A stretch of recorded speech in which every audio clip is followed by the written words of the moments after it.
Hi everyone, I am Achal from Tireless Zone and this is GS test number 9. It is useful for every GS based examination, so don't skip this. This test is based on geography. इस test में आपको geography related question मिलेगा और thumbnail पे geography से related एक question दिया हुआ है, इसका आप लोग आंसर ज़रूर करें। टेस्ट शुरू करने से पहले चैनल को सब्सक्राइब करना बिल्कुल भी ना भूलें। तो चलते हैं फर्स्ट क्वेश्चन की तरफ।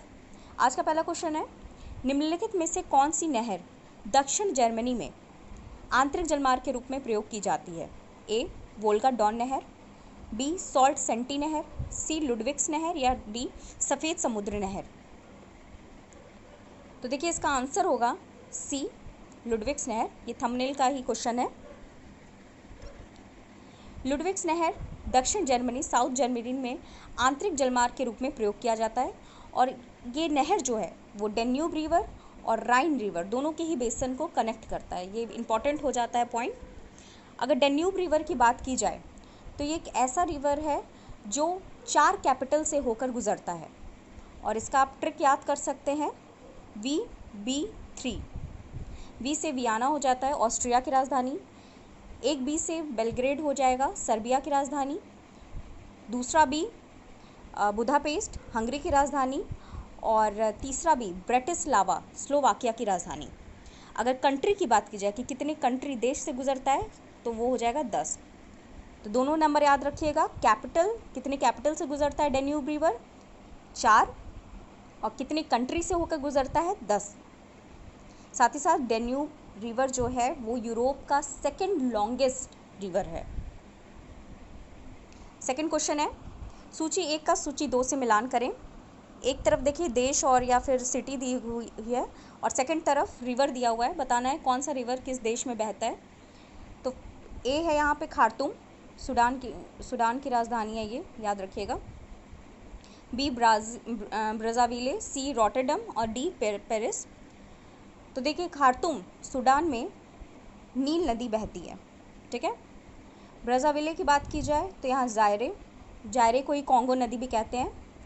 रॉटरडम की बात की जाए तो यहाँ राइन नदी बहती है और रॉटरडम बंदरगाह काफ़ी फेमस बिजीएस्ट बंदरगाह है यूरोप का, ये भी आप लोग याद रखिएगा। और पेरिस में बहने वाली नदी है सीन नदी। और ये भी क्वेश्चन बनता है कि पेरिस किस नदी के किनारे है, तो ये भी आंसर यही है, सीन नदी के किनारे ये बसा हुआ है। तो देखिए यहाँ देख लीजिए, खार्तूम में नील नदी बहती है और नील भी 2 तरीके की होती है, एक वाइट नील है, ब्लू नील है, तो इसको भी आप लोग ध्यान रखिएगा। ब्राज़ाविले में जायरे नदी, कॉन्गो नदी, रॉटरडम में राइन और पेरिस में सीन। नेक्स्ट क्वेश्चन है, तातीपाका तेल शोधनशाला कहाँ अवस्थित है? असम में, उत्तर प्रदेश में, कर्नाटक में या फिर आंध्र प्रदेश में? तो देखिए तातीपाका जो तेल शोधनशाला है ये अवस्थित है आंध्र प्रदेश में, ठीक है। इसका आंसर आंध्र प्रदेश होगा। फिफ्थ क्वेश्चन है, दर्रा पास से रिलेटेड है। निम्नलिखित दर्रों में से किससे होकर ले जाने का रास्ता निकलता है?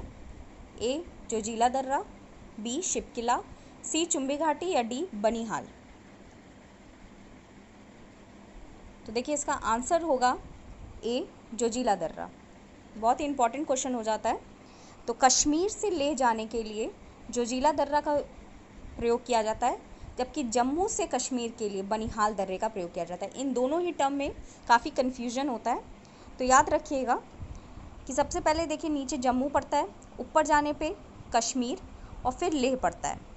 तो जम्मू से कश्मीर के बीच का जो दर्रा है वो बनिहाल दर्रा होता है और फिर कश्मीर से लेह के बीच जोजिला दर्रा। बनिहाल दर्रा के बारे में याद रखिएगा कि 1956 में इसी दर्रे में जवाहर टनल बना, जिसके बाद जो रोड ट्रांसपोर्टेशन है वो जवाहर टनल से ही किया जाता है। बनिहाल दर्रे का इतना ज़्यादा प्रयोग नहीं किया जाता है। 6th है, ज्वालामुखी पर्वत से रिलेटेड क्वेश्चन है। कोटोपैक्सी ज्वालामुखी पर्वत कहाँ स्थित है? ए ब्राज़ील, बी म्यांमार, सी चिली या डी इक्वाडोर। तो देखिए जो कोटोपैक्सी ज्वालामुखी पर्वत है वो स्थित है इक्वाडोर कंट्री में, देश में, और ये जो देश है वो साउथ अमेरिका कॉन्टिनेंट का एक देश है। कोटापेक्सी ज्वालामुखी पर्वत विश्व का सबसे ऊंचा सक्रिय ज्वालामुखी पर्वत है। ज्वालामुखी पर्वत 3 तरीके के होते हैं, सक्रिय, सुसुप्त और शांत ज्वालामुखी। तो कोटापेक्सी ज्वालामुखी इक्वाडोर में पाया जाता है और इक्वाडोर दक्षिण अमेरिका का एक देश है। इस देश का नाम इक्वाडोर इसलिए पड़ा क्योंकि यहाँ से इक्वेटर विषुवत रेखा गुजरती है, इस वजह से इसका नाम इक्वाडोर पड़ा। ठीक है, और ये सबसे ऊंचा क्यों है ये भी आप जान लीजिए, क्योंकि साउथ अमेरिका में एक पर्वत पाया जाता है, एंडीज पर्वत, नाम सुना होगा आपने, और ये सबसे लंबा पर्वत श्रृंखला है। इसी पर कोटापेक्सी ज्वालामुखी पर्वत स्थित है, इस वजह से ये सबसे ऊंचा सक्रिय ज्वालामुखी पर्वत है। 7वां क्वेश्चन है, पृथ्वी का औसत घनत्व कितना है? ए 5.5 ग्राम पर सेंटीमीटर क्यूब, बी 115.5 ग्राम पर सेंटीमीटर क्यूब, सी 4 ग्राम पर सेंटीमीटर क्यूब, या इनमें से कोई नहीं। तो देखिए, जो पृथ्वी का औसत घनत्व है वो 5.5 ग्राम पर सेंटीमीटर क्यूब है। इसे बिल्कुल अच्छे से याद कर लीजिए, और ये भी ध्यान रखिएगा कि औसत घनत्व की बात क्यों की गई है, क्योंकि पृथ्वी के हर एक पॉइंट पे, हर एक सतह पे घनत्व जो होता है वो अलग अलग होता है, और जब डिफरेंसेस की बात आ जाती है तो औसत, एवरेज शब्द का प्रयोग किया जाता है। इसी वजह से हमेशा पृथ्वी के औसत घनत्व की ही बात की जाएगी। तो पृथ्वी का औसत घनत्व जो है वो 5.5 ग्राम पर सेंटीमीटर क्यूब होता है। पृथ्वी की 3 परतें होती हैं। सतह से अगर नीचे जाया जाए तो सबसे पहले क्रस्ट पड़ेगा, देन मिडल पार्ट मेंटल परत होता है, और सबसे इनर कोर परत होता है। ठीक है, प्रत्येक सतह पर पृथ्वी का घनत्व अलग अलग होता है, इसलिए इसके औसत घनत्व की बात की जाती है। और पृथ्वी सतह के नीचे जाने पर पृथ्वी का जो घनत्व होता है वो बढ़ता है। मोस्ट इम्पॉर्टेंट पॉइंट है कि सतह के नीचे जाने पर पृथ्वी का जो घनत्व है उस पर क्या इफ़ेक्ट पड़ेगा, तो वो हमेशा बढ़ेगा। और बढ़ने का रीज़न क्या होता है कि पृथ्वी के आंतरिक परतों में काफ़ी भारी मात्रा के मेटल पाए जाते हैं, जैसे कि लौह होगा, आयरन हुआ, निकल हुआ। इसके वजह से पृथ्वी का घनत्व जो होता है अंदर जाने पे बढ़ जाता है, इसे भी याद रखिएगा। 8th है, पवन से रिलेटेड क्वेश्चन है, ब्रिक फिल्डर पवनें कहाँ चलती हैं? ऐसे क्वेश्चन काफ़ी ज़्यादा बनते हैं, कि कौन सी पवनें, स्थानीय पवनों से रिलेटेड काफ़ी ज़्यादा क्वेश्चन बनता है। तो इसका देखिए, ऑप्शन ए है न्यूजीलैंड, बी सहारा मरुस्थल, सी ऑस्ट्रेलिया और डी ब्राज़ील। तो ब्रिक फिल्डर जो पवनें हैं वो चलती हैं सी ऑस्ट्रेलिया में। ठीक है, ऑस्ट्रेलिया की स्थानीय पवनें हैं। और जो अदर ऑप्शन है उसके बारे में बात करते हैं। इसमें ब्रिक फिल्डर पवनें ऑस्ट्रेलिया में चलती हैं, जबकि न्यूजीलैंड में चलने वाली पवन को नॉर्वेस्टर पवन कहते हैं। इंपॉर्टेंट है, काफ़ी बार एग्जाम में पूछा गया है। और सहारा मरुस्थल अफ्रीका में सहारा मरुस्थल है, यहाँ पे जो पवन चलती है उसको सिराकू पवन कहते हैं। तो नॉर्वेस्टर, सिराकू और ब्रिक फिल्डर तीनों का ही जगह याद रखिएगा। 9th क्वेश्चन है, कौन सी पवन वर्ष में 2 बार अपनी दिशा परिवर्तित करती है? ए स्थायी पवनें, बी मानसूनी पवन, सी स्थानीय पवन, या डी इनमें से कोई नहीं। तो देखिए, इसका आंसर होगा बी मानसूनी पवन। एक्सप्लेनेशन देखते हैं इसका। मानसूनी पवन वर्ष में 2 बार अपनी दिशा परिवर्तित करती है। एक होता है दक्षिण पश्चिम मानसूनी पवन जो कि ग्रीष्म ऋतु में चलती है, और दूसरा है उत्तर पूर्वी मानसूनी पवन जो कि शीत ऋतु में चलती है। देखिए, यहाँ थोड़ा ग्राफ से मैं बताती हूँ।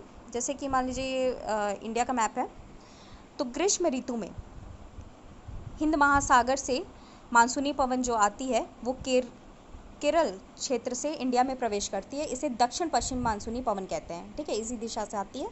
जबकि शीत ऋतु की बात की जाए तो मानसूनी पवन की जो दिशा होती है वो उत्तर पूर्व हो जाती है, और इस दिशा से भारत में एंट्री करती है, और जाते जाते तमिलनाडु में काफ़ी ज़्यादा मात्रा में वर्षा करके जाती है। ये भी क्वेश्चन पूछा जाता है कि शीत ऋतु में तमिलनाडु में होने वाली वर्षा किस मानसूनी पवन की वजह से होती है? तो इसे याद रखिएगा, उत्तर पूर्वी मानसूनी पवन।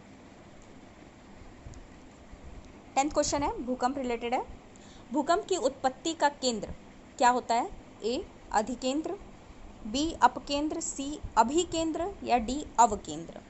काफ़ी कंफ्यूजिंग टर्म है, और देखिए इससे रिलेटेड 2 क्वेश्चन पूछता है। एक भूकंप की उत्पत्ति केंद्र, और एक भूकंप का सबसे पहला कंपन किस पॉइंट पे होता है? तो फिलहाल उत्पत्ति केंद्र बताइए आप लोग। तो इसका आंसर होगा डी, अवकेंद्र। देखिए भूकंप की उत्पत्ति का जो केंद्र है वो अवकेंद्र है और इस केंद्र पे कंपन नहीं होता है। मोस्ट इम्पॉर्टेंट पॉइंट है। जिस बिंदु पर सबसे पहले कंपन होता है उसे अधिकेंद्र कहते हैं। अवकेंद्र और अधिकेंद्र इन दोनों में ही 90 डिग्री का कोण होता है।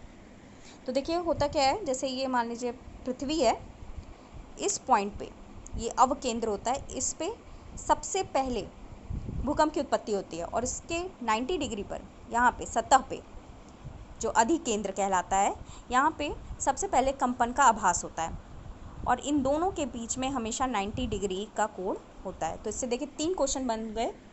एक अवकेंद्र जो कि भूकंप की उत्पत्ति का केंद्र है और एक अधिकेंद्र जहाँ पे सबसे पहले कंपन होता है। 11वां क्वेश्चन है, सर्वाधिक कठोर चट्टान कौन सी होती है? ए आग्नेय चट्टान, बी अवसादी चट्टान, सी रूपांतरित चट्टान या डी कायांतरित चट्टान। तो देखिए इसका जो आंसर है वो 2 होगा, सी और डी बोथ होगा। वो इसलिए क्योंकि रूपांतरित चट्टान को ही कायांतरित चट्टान कहते हैं और रूपांतरित चट्टान सबसे कठोर चट्टान होती है।